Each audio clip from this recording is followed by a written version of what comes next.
जय गणेशाय नमः। जय माँ सरस्वती, जय माँ दुर्गे, जय माँ बंगलामुखी। लाइट कंटिन्यू कर रहे हैं, पार्ट 17 होगा। आज हम आपको लेके चल रहे हैं प्रिज्म में। ठीक है, आज आपका पॉइंट क्या है? प्रिज्म। कितने टाइप का प्रिज्म होता है, प्रिज्म का डिफिनीशन, प्रिज्म में कौन कौन टर्म सब आएगा, क्या डेविएशन कैसे होगा, वो डेविएशन कैसे निकालेंगे, उसके लिए क्या फॉर्मूला है, उस फॉर्मूला को प्रूव कैसे करेंगे। ठीक है, और डेविएशन किस किस बात पर डिपेंड करता है। ये सब सारा चीज हम लोग आज पढ़ेंगे। ठीक है, चलिए। हाँ, डिफिनीशन हम आपको पहले से लिख दिए हैं क्योंकि थोड़ा लंबा जाएगा। ठीक है, प्रिज्म का डिफिनीशन क्या? A simple prism is a homogeneous, homogeneous का मतलब समझते हैं, homogeneous transparent refracting medium bounded by at least two non parallel plane, at least two non parallel plane inclined at some angle, inclined at some angle. A prism can have a number of surfaces. ऐसा नहीं कि दो ही surface होगा, तीन ही surface होगा, पांच ही surface होगा, ऐसा नहीं, अनगिनत सरफेस हो सकता है। लेकिन जिस प्रिज्म का जनरली लोग यूज करता है उसमें 5 सरफेस दिया गया, 3 रेक्टेंगुलर और 2 triangular surface. A prism can have any number of surfaces, but surface on which light is incident, जिस सरफेस पर लाइट आएगा और जिस सरफेस से लाइट बाहर जाएगा, यह दोनों जो सरफेस होना चाहिए वह कैसा होना चाहिए? Non parallel plane. यह दोनों पैरेलल नहीं होना चाहिए, जैसे यहाँ भी पैरेलल है, नहीं है, यह दोनों क्या होना चाहिए?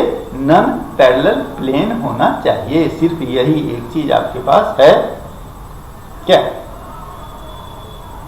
अब है कि प्रिज्म कितने टाइप का? तो जनरली जो यूज प्रिज्म करते हैं हम लोग, क्या स्कूल में देखते होइएगा या कहीं खरीदे होइएगा या आपके पास होगा, जनरली जो प्रिज्म है वह आपको मिलेगा पहला वाला इक्विलेटरल प्रिज्म। ठीक है, तो हम यहां भी दिखाए थे आपको, कैसा दिखाए थे? Equilateral prism. इक्विलेटरल प्रिज्म जिसमें क्या होगा? इक्विलेटरल ट्रायंगल की तरफ फेस आपको दिखाई देता है। दूसरा है right angle prism, right angle की तरह लग रहा है, एक एंगल राइट एंगल। और तीसरा जो आप देख रहे हैं वो भी राइट एंगल प्रिज्म है, बट इसमें दो साइड क्या है? इक्वल है, इसीलिए इसका नाम हो गया आइसोसेलस राइट ट्रायंगल, ट्रायंगल के हिसाब से, इसीलिए प्रिज्म का नाम हो गया आइसोसेलस क्या? राइट ट्रायंगल प्रिज्म या राइट एंगल आइसोसेलस प्रिज्म। इसका एक और नाम है, बताए हैं, पोरो प्रिज्म, PORRO, पोरो प्रिज्म। ठीक है, यह हुआ प्रिज्म का टाइप। जनरली हम लोग जिस प्रिज्म का यूज करते हैं वो किसका करते हैं? इक्विलेटरल का। और इस सिर्फ हमको फेस दिखाई दिया है ना, वास्तव में प्रिज्म बनेगा कैसे, उस पर आइए, तब पता चलेगा कौन कौन पार्ट है। ये थोड़ा लंबा जाएगा आपको, क्योंकि इसमें एंगल ऑफ डेविएशन निकालना है ना। एंगल ऑफ डेविएशन निकालने के लिए पूरा ज्योमेट्री का आपको सहारा लेना होगा। ठीक है, पूरे ज्योमेट्री का आपको सहारा लेके चलना होगा।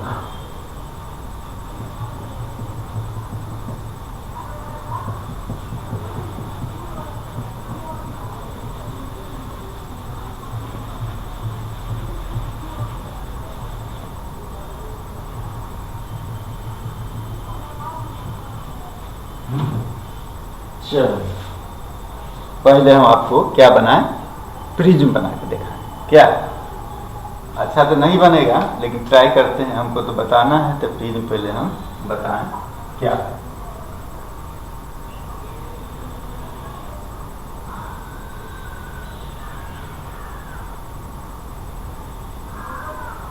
दिखाई दे रहा हो?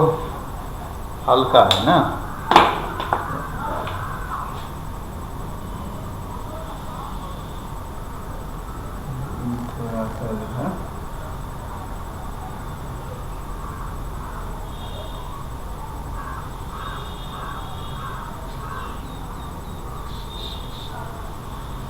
हाँ, ठीक है, इसको इससे मिला दिए, इसको मिला दिए, इसको इससे मिला दिए। अब लग रहा है ना प्रिज्म की तरह कम से कम। क्या तुम लोग इसे और अच्छा बनाना, ठीक है।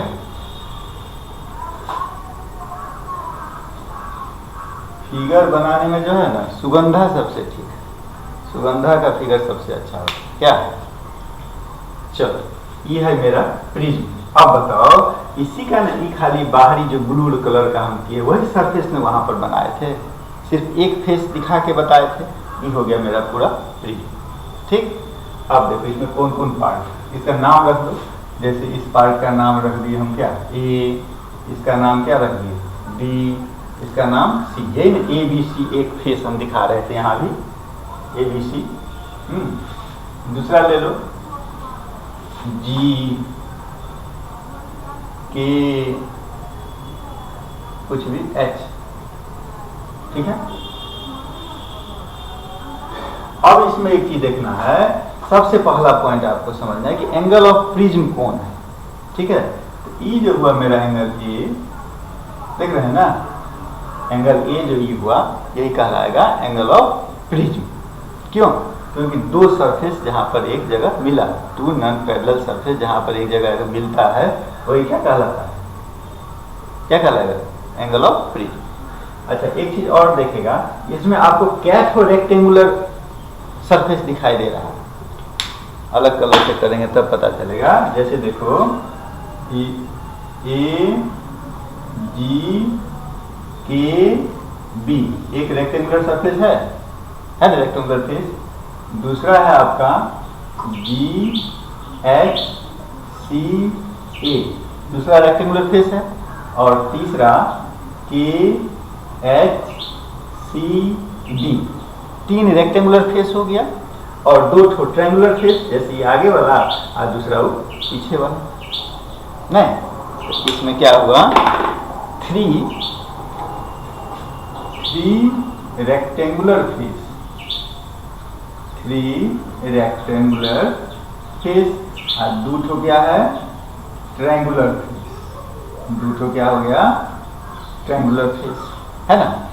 तीन ठो रेक्टेंगुलर फेस कौन कौन है, वो भी नाम लिखेगा, लिख दो कौन कौन है रेक्टेंगुलर में, ए जी के बी, ए जी के बी एक, दूसरा बी सी एच के, बी सी एच के दूसरा, और तीसरा ए सी एच जी, तीसरा है ए सी एच जी। ठीक है, और ये जो दो ठो ट्रायंगुलर फेस है वो कौन कौन है, एक का है मेरा ए बी सी और दूसरा है जी के एच, जी के एच। हो गया, दो रेक्टेंगुलर सरफेस हुआ ना मेरे पास, ठीक, तीन ठो रेक्टेंगुलर फेस और दो ठो क्या, ट्रायंगुलर फेस।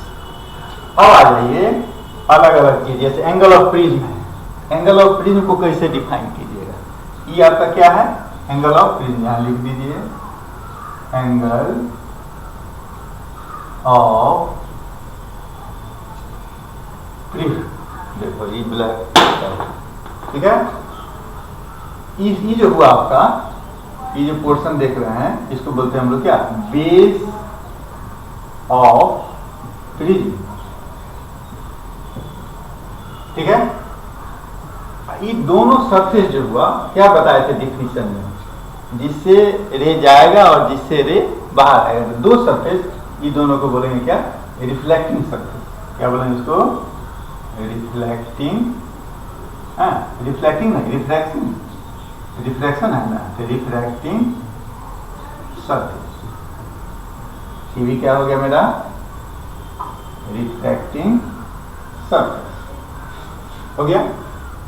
एक एज भी होता है, एक ये जो ऊपर में ए से जी को हम लोग मिला है ना, ए से जी को मिलाने वाला जो लाइन है इसको बोलते हैं रिफ्रैक्टिंग एज। इसको क्या बोलेंगे, रिफ्रैक्टिंग एज। ठीक है, क्लियर। अब आ जाइए, अब हम लोग आ जाते हैं बारी बारी से सबको डिफाइन किया जाए। क्या, तो पहला पॉइंट हम ले लेते हैं एंगल ऑफ प्रिज्म। पहला पॉइंट ले लीजिए एंगल ऑफ प्रिज्म। क्या लिखिएगा?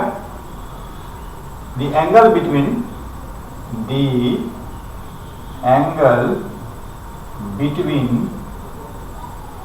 टू कौन सरफेस? Refracting surface. क्या?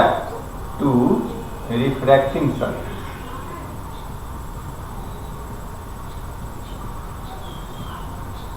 इज कॉल्ड क्या? Angle of prism. Angle of prism, ठीक है। इट इज डिनोटेड बाय क्या? आप जैसा ट्रायंगल रखिए, लेकिन अधिकांश में एंगल ऑफ प्रिज्म क्या है? ए से ही डिनोट किया है, ठीक है। चलिए अब आ जाइए बेस ऑफ प्रिज्म। तो बेस तो ये समझ गया है। एक चीज होता है कि प्रिंसिपल सेक्शन मान मुख्य सेक्शन, मेन, हाँ, तो प्रिंसिपल सेक्शन ऑफ प्रिज्म। अगला पॉइंट है मेरा प्रिंसिपल सेक्शन ऑफ प्रिज्म। वो है क्या? सो देखिए, जैसे यहां जो हम लोग पहले फिगर बनाए थे, सिर्फ ट्रायंगल दिखाए थे ना, नहीं, वही प्रिंसिपल सेक्शन जो रिफ्रैक्टिंग एज का परपेंडिकुलर होता है। रिफ्रैक्टिंग एज ई है, ध्यान दीजिए बात, रिफ्रैक्टिंग एज ई है, इस पर जो परपेंडिकुलर है, इस as per, refracting as per जो परपेंडिकुलर होगा वो हमारा क्या कहलाएगा? Principal section. यानी section of the prism, the section of the prism perpendicular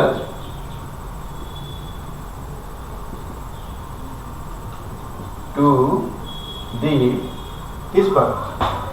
refracting edge, to the refracting edge is called क्या? Principal section of prism. Principal section of prism हो गया? समझ गई? क्लियर हो गया? अब हम लोगों को इससे आगे जाना है, ठीक है। आगे जब जाएंगे तब क्या करेंगे सो देखिए। अब हमको प्रिज्म से रिफ्रैक्शन करवाना है, रे का, ठीक है। रे का रिफ्रैक्शन हमको करवाना है। कैसे कैसे करवाएंगे सो देखिए। अब इसको हम साफ करें, हमको अब एक बड़ा प्रिज्म लेना होगा, ठीक है। आज टाइम ज्यादा लग सकता है। शुरू में इसीलिए हम थोड़ा डिफिनीशन लिख के समय बचा है, लेकिन उससे नहीं। इतना तक समझ गया ना प्रिज्म का पार्ट, सब पार्ट समझ गए तो वो काम आसान हो जाएगा।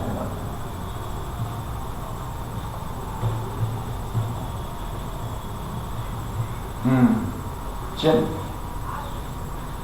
हाँ, आ गया जी। एक प्रिज्म बना। अब हम पूरा प्रिज्म तो नहीं बनाएंगे, अब वो जो सिर्फ फेस जो है, फेस ले लेते हैं, ठीक है। जैसे एक फेस हम ले लिए,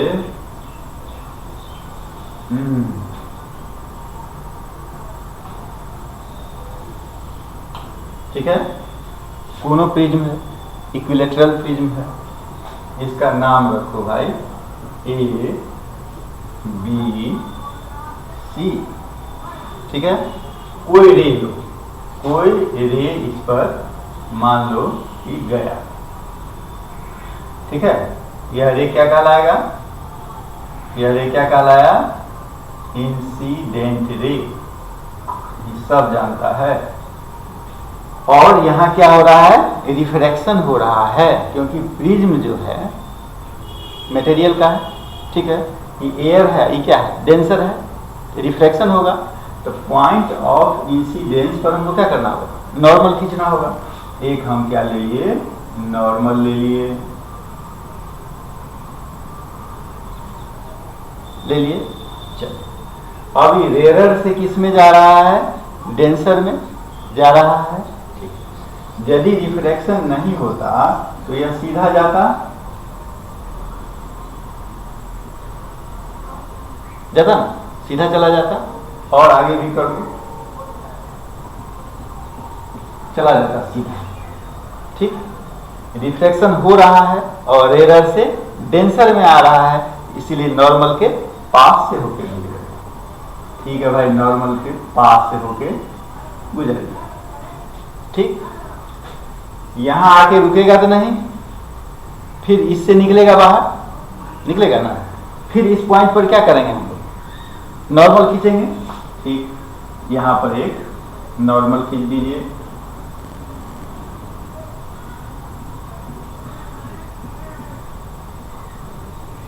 खींचिए, चलो। अब फिर डेंसर से रेरर में जा रहा है, तो डेंसर से जो रेरर में जाएगा तो नॉर्मल से दूर जाएगा, हो गया। तो ये जो रे हुआ, इस रे का क्या नाम है आपको पहले से पता है, इमरजेंट रे। नॉर्मल के साथ जो एंगल बनाएगा, एंगल ऑफ इमरजेंस, ये भी पता है आपको। ये एंगल ऑफ इंसिडेंस है, ये भी पता है। ठीक, अब यहां देखिए कि ये डेंसर से जो रेयर में जा रहा है वो, तो इसके लिए तो ये इंसिडेंट रे कहलाएगा कि नहीं कहलाएगा, कहलाएगा ना। इसको हम मान लेते हैं, आई तो यहां माने हुए हैं, इसको मान लेते हैं हम लोग I1। क्या मान लिए, I1। ठीक है, ये जो इमरजेंट रे गया है, इसको थोड़ा सा हम क्या कर देते हैं, बैक कर देते हैं। ठीक है, कर दिए बैक, ध्यान से देखो, इसको थोड़ा बैक कर दिया। और अब ध्यान दो, यदि इसमें रिफ्रैक्शन नहीं होता तो मेरा रे यही नहीं जा रहा था, सीधा जाता, लेकिन रिफ्रैक्शन हुआ। ठीक है, तो कितना ई चला गया, तो इसको हम बैक करके देखा है। देखो बच्चा में कितना डेविएशन हो गया, बच्चा सही था। ठीक है, बच्चा सही था, घर में दादी के पास रहा, दादा के पास रहा, बच्चा वहां तक ठीक था, 5, 6, 7 तक ठीक था। ठीक है, उसके बाद बच्चा चला गया स्कूल। ठीक है, बच्चा जब स्कूल गया तो वहां उसको गलत संगत मिल गया, नहीं, संगत उसका क्या हो गया, गलत हो गया। गलत संगत के कारण बच्चा डेविएट हो गया, अपने पाथ से अलग हो जाना। नहीं, यदि बच्चा सही रहता तो मेरा ऐसे जाता। ठीक है, लेकिन वह डेविएट हो गया, करते करते कहाँ, इस लाइन पर आ गया, जाना चाहिए उसको इसे, चला गया इसे, बहुत ज्यादा डेविएशन हो गया। नहीं, ये डेविएशन कितना हुआ, इसको हम बैक करेंगे तब ना पता चलेगा मेरा डेविएशन क्या हुआ। यही जो एंगल हुआ, इसी को बोलते हैं एंगल ऑफ डेविएशन। क्या बोला इसको, एंगल ऑफ डेविएशन, जिसको डेल्टा से इंडिकेट किया जाता है, एंगल ऑफ डेविएशन।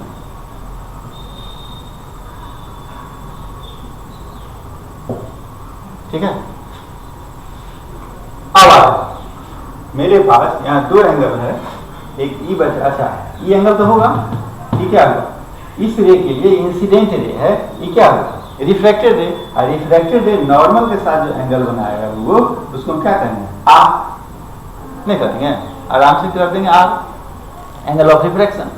अच्छा, अब मेरे पास इसमें दो एंगल बाकी है, एक ई एंगल बाकी है और एक ई एंगल बाकी। तो इस फिगर को दिमाग में लाओ, क्या इस फिगर को हम दिमाग में लाते हैं, यहाँ नाम लिख दो, मान जैसे ये एक ट्रायंगल हो, इस ट्रायंगल का एक डेल्टा जो है वह क्या है, एक्सटीरियर एंगल है। और किसी भी ट्रायंगल में एक्सटीरियर एंगल जो होता है sum of two interior opposite angle के बराबर होता है। तो हम सुविधा के लिए इसको मान लेते हैं डेल्टा 1 और इसको मान लेते हैं डेल्टा 2, यानी delta is equal to delta 1 plus delta 2। कोई दिक्कत नहीं। और कुछ नेमिंग कर दो, नेमिंग कर देने से हमको सुविधा हो जाएगी। नेमिंग हम करेंगे, जैसे इसको मान लिए हम P, ठीक है, इस पॉइंट को मान लिए हम लोग Q, इसको मान लिए हम क्या E, उस पॉइंट को, ये जो पॉइंट है इसको मान लिए हम लोग क्या R, ऊपर में कटा, ये जहां कटा इस पॉइंट को हम लोग मान लेते हैं D, ये लाइन गया इसको मान लेते हैं हम लोग क्या N, और सब सारा चीज दिया हुआ है। ठीक है, सारा चीज है मेरे पास। चलिए अब हम आगे आपको दिखाएं सब चीज है। ये एंगल नहीं है, ठीक है, एंगल नहीं है तो डी है, ठीक है, और यहाँ पर क्या लिख दिया हम लोग, delta, angle of deviation, angle of emergence, ये तो लिखने की जरूरत नहीं है, ई बराबर angle of emergence, angle of emergence. E क्या है मेरा, एंगल ऑफ प्रिज्म, ये क्या है, angle of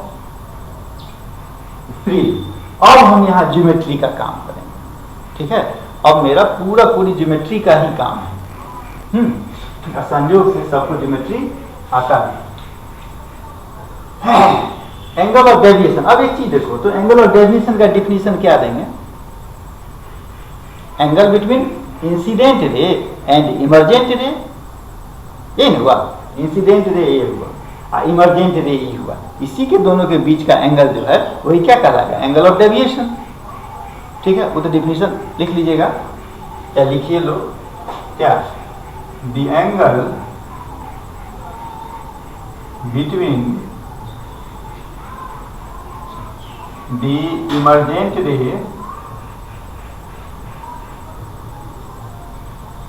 and the direction of the incident ray, कहते हैं इंसिडेंट रे के डायरेक्शन में ही ना, इंसिडेंट रे इज कॉल्ड क्या, द एंगल ऑफ डेविएशन, ठीक है, डिनोटेड बाय डेल्टा। इसको क्या पढ़ेंगे हम लोग, डेल्टा। हो गया। इतना सारा चीज करने के बाद दिखाई दे रहा है कि ना, दिखाई दे रहा है। चलो, इतना सारा चीज करने के बाद अब हम लोग आ जाते हैं इसके क्रियाक्रम पर, ठीक है। सबसे पहले यहां से शुरू करो। रिफ्रैक्टिंग सरफेस क्या है, ए बी, रे कौन आया है, पी क्यू, इंसिडेंट रे, और रिफ्रैक्ट होकर कहां चला गया, क्यू ई पर। यहीं से शुरू करो। कहां,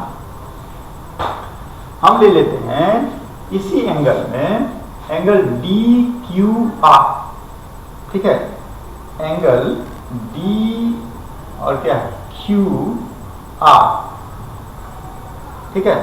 एंगल डी क्यू आर क्या है, डेल्टा 1। इतना, जबकि हमको सब एंगल को इसमें मिलाना है, तो डी क्यू आर बराबर हम क्या लिख सकते हैं, पहले शुरू, angle D Q E minus angle R Q E लिख सकते हैं। यानी पूरा एंगल, उसमें से नीचे वाला एंगल को माइनस कर दिए, ऊपर वाला एंगल बच गया। हमारे एक से दूसरा का रिलेशन बनाते चलेंगे, ठीक है। तो डी क्यू आर जो है वो क्या है, डेल्टा 1, और डी क्यू ई जो है, डी क्यू ई क्या है, डेल्टा 1 प्लस आर, ये क्या है, डेल्टा 1 प्लस आर, ठीक है। आर क्यू ई क्या है, R Q E, R Q E कितना है, एंगल आर, कितना है, एंगल आर। अब कहेगा कि ऐसा क्यों किए, वो इतना ही हो गया। यहाँ एक चीज क्या, ध्यान से देखेगा, ग्रीन से देखो कि एक लाइन मेरा ई है, ठीक, और दूसरा लाइन ई है, तो ये दोनों एंगल क्या होगा, वर्टिकली अपोजिट एंगल। अब वर्टिकली अपोजिट एंगल से आर इक्वल, यानी हम डेल्टा 1 प्लस आर के बदला आई लिख सकते हैं। समझ गया बात, सब एंगल को मिला दीजिए, तो डेल्टा 1 प्लस आर के बदला हम लोग क्या लिख दिए, आई, तो angle I minus angle R, यानी delta 1 is equal to angle I minus angle R, जिसको मान लेते हैं हम लोग इक्वेशन नंबर 1, ठीक है। अब हम आ जाते हैं दूसरा सरफेस पर, ठीक है। ये सेम चीज इस सरफेस पर भी होगा, ठीक है।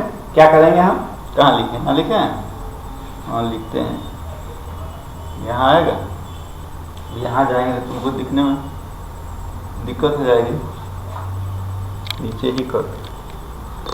हाँ, अब आ जाओ एसी सरफेस पर, ठीक है। एसी सरफेस पर वही सेम चीज, डी आर ई, ऐसे ही लिखो, angle D R E is equal to क्या, D R E is equal to क्या लिखेंगे हम लोग,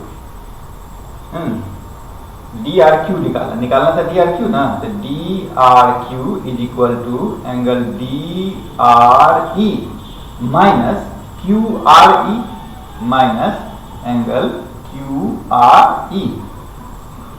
ओके, सेम चीज। चलो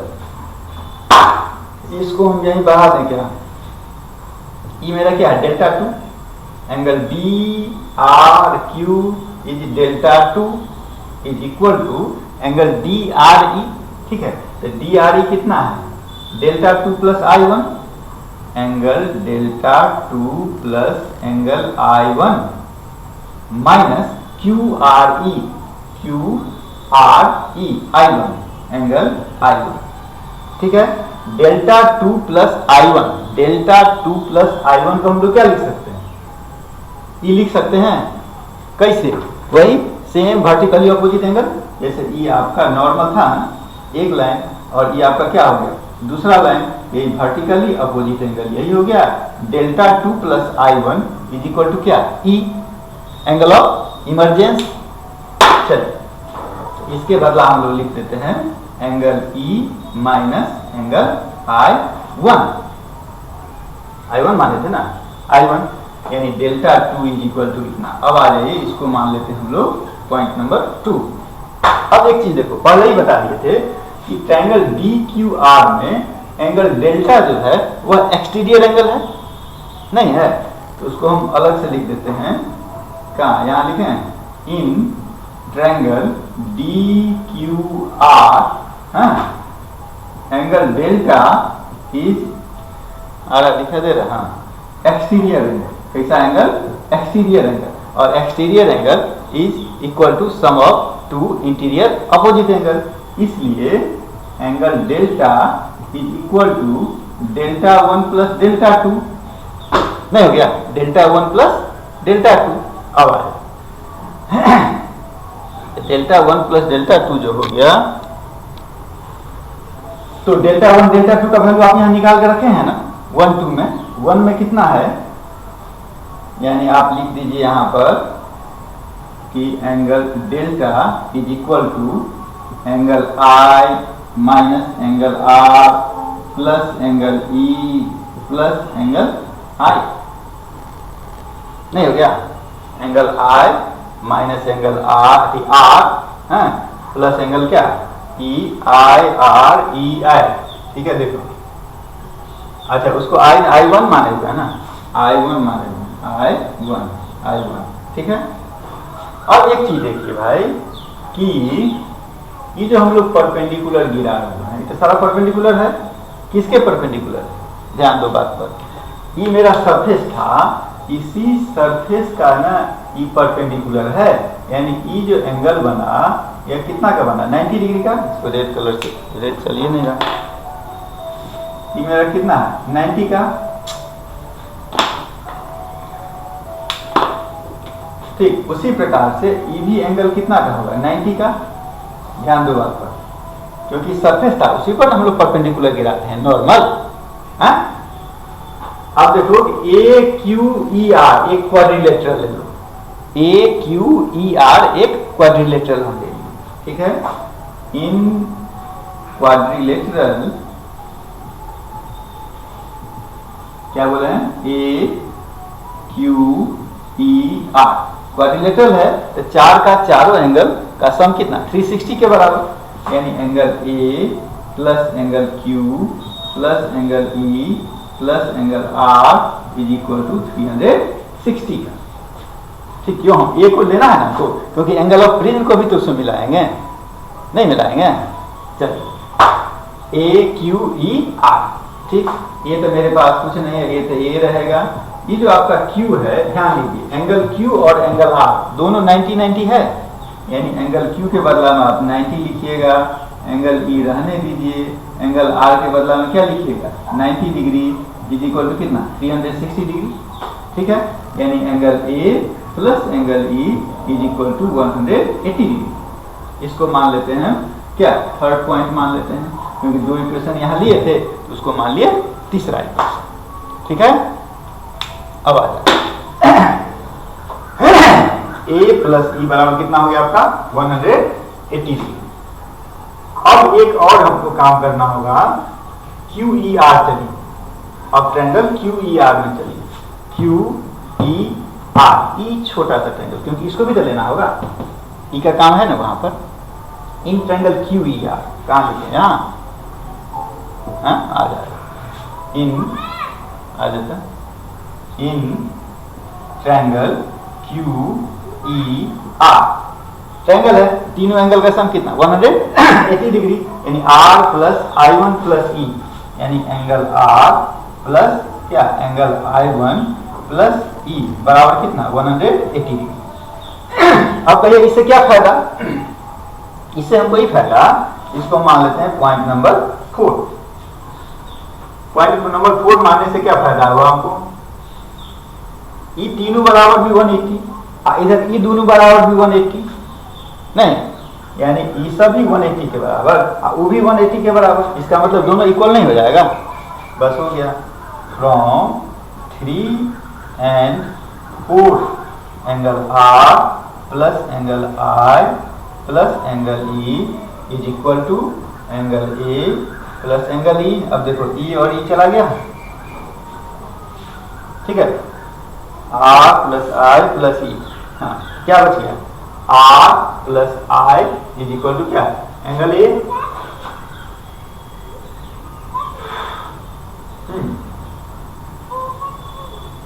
R plus I equal to angle A, इसको मान लेते हैं, लिख दो यहाँ angle R plus angle I is equal to angle A, इसको मान लेते हैं हम लोग पॉइंट नंबर कितना 5, ठीक है, पॉइंट नंबर 5 दिखाई दे रहा है, पॉइंट नंबर 5। अब एक चीज देखो, अब इस वैल्यू को हम लोग कहीं ए निकाले हुए हैं, कहाँ निकाले हुए हैं सो देखो, angle A is equal to इतना, कहाँ निकाले हुए देखो, angle A is equal to कितना, A is equal to R plus I है कि आई वन है जी, आई वन है जो बार बार नहीं लिख रहा है, आई वन, ठीक है, किसमें बैठाना है, एक जगह कहीं निकाले हुए हैं, ये बराबर कहाँ निकला है देखो,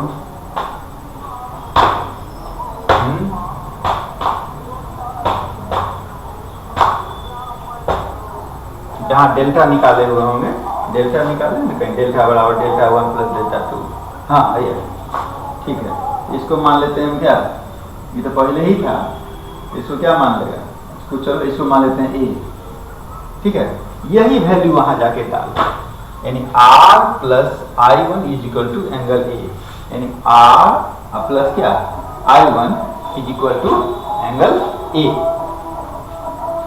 ठीक है, तो उसमें माइनस है क्या, उसको एक जगह कर दो, एक जगह करेंगे तो क्या लिखेंगे, आई प्लस ई, आई प्लस ई, यहां जो है तुम्हारा माइनस होगा ना, माइनस आई वन, यहाँ पे क्या है माइनस आई वन, ठीक। अब आओ जगह है ये नीचे कर दो, फ्रॉम ए, ये मेरे पास है जो प्लस वाला है क्या, angle I plus angle E, minus common ले लो, angle R plus angle I one है, ठीक है। अब इसमें ई 5 वाला वैल्यू जाके रख दो, आर प्लस आई वन बराबर ए लिख सकते हैं, नहीं लिख सकते हैं, इतना किसके बराबर था, एंगल डेल्टा के बराबर, यानी angle I plus angle E minus क्या angle A is equal to angle delta, यही मेरा रिलेशन बना, क्या रिलेशन बना, ऊपर में यहाँ लिख देते हैं, ठीक है, angle I angle of incidence plus angle of emergence is equal to angle of prism plus angle of deviation, यही रिलेशन बना प्रिज्म के अंदर एंगल का, ठीक है, इसीलिए कहे थे इसमें थोड़ा सा टाइम लगेगा, यानी angle I plus angle E plus angle is equal to angle A plus angle D, ठीक है। चलो अब एक पॉइंट और है छोटा सा, उसको लिखिए लो। वो पॉइंट क्या है कि एंगल ऑफ डेविएशन जो हुआ वह किस किस बात पर डिपेंड करता है, किस किस फैक्टर पर डिपेंड करेगा एंगल ऑफ डेविएशन। ठीक है, तो हम कहाँ लिखें, क्या हम लिखा देते हैं तुमको, ठीक है, लिख लो। पहला डिपेंड करेगा कि इंसिडेंस, एंगल ऑफ इंसिडेंस पर। एंगल ऑफ इंसिडेंस जितना होगा, ठीक है, उतना ही क्या होगा, एंगल ऑफ इमरजेंस हो जाएगा, उतना ही डेविएशन होगा। नहीं, तो angle of incidence is directly proportional to angle of deviation. ठीक है, एक टाइम ऐसा आता है कि जीरो के बाद फिर कमता जाता है। ठीक, एक चीज। दूसरा, angle of deviation on the angle of prism, angle of prism पर भी डिपेंड करेगा। एंगल ऑफ प्रिज्म जैसे यहाँ 60 डिग्री है, ठीक है, कम भी होगा ना, ई जितना ज्यादा होगा डेविएशन उतना ज्यादा। एंगल ऑफ प्रिज्म पर डेविएशन डिपेंड करेगा, वो भी डायरेक्टली प्रोपोर्शनल हो गया। चलो, तीसरा है refractive index of the medium. इस मीडियम का रिफ्रैक्टिव इंडेक्स जो होगा उस पर डिपेंड करेगा, तो उसका भी डायरेक्टली प्रोपोर्शनल है। ठीक है, यानी refractive index directly proportional to angle of deviation. Refractive index ज्यादा होगा, डेविएशन ज्यादा होगा। रिफ्रैक्टिव इंडेक्स कम होगा, डेविएशन कम होगा। ठीक है, और चौथा है वेवलेंथ ऑफ लाइट। हाँ, यह डायरेक्टली प्रोपोर्शनल नहीं है, यह इनवर्सली प्रोपोर्शनल है।